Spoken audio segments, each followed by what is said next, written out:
and others.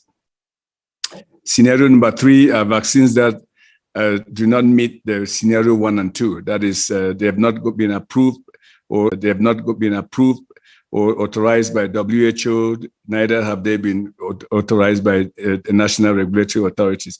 We then have the African vaccine regulatory task team that can review those vaccines. A case in question will be the Sputnik vaccine, which we have a team that is reviewing, team of experts that will review that and issue our own advice on that to member states. So we believe the reason I go to this extent is that we have a process in place that should be used by our respective member states, and that if we follow that process, then again, we are protecting our citizens and then making sure that we have a common approach and showing the unity of purpose during these very extremely challenging times. And it will also fast track the uptake of vaccines in the country.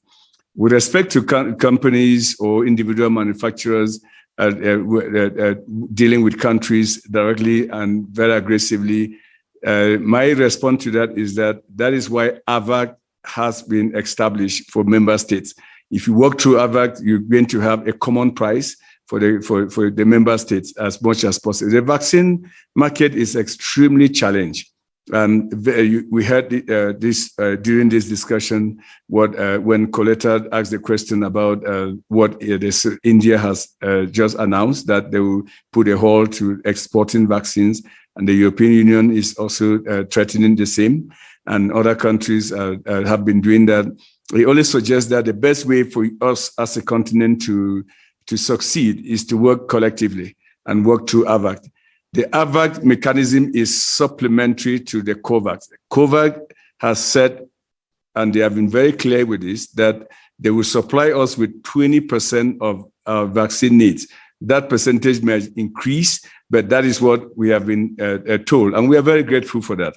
But if you square that with a 60% threshold that we are aspiring to get to, which we are not the only people trying to get to that level, that threshold, others are aspiring to get to higher levels, then we have to find a mechanism to bridge that gap and get to it. And the only way to do that is to work collectively through AVAC, the African Vaccine Acquisition Task Team. So again, my short answer to that would be that member states should work very closely with AVAC.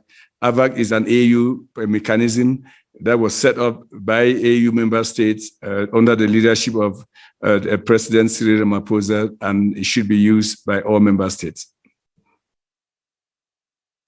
All right, thank you. We are now going on to our last set of questions for today, and they're coming from Lawrence Caramel. This is his second time to come to the platform today, so thank you very much, Lawrence. So he says, how many governments in Africa are refusing vaccination programs for their populations? And secondly, what can be the consequences for the continent? Yeah, there are a few countries in Africa that have stated their position with respect to vaccines, and we regret that, and we remain hopeful that they will change their stance on that.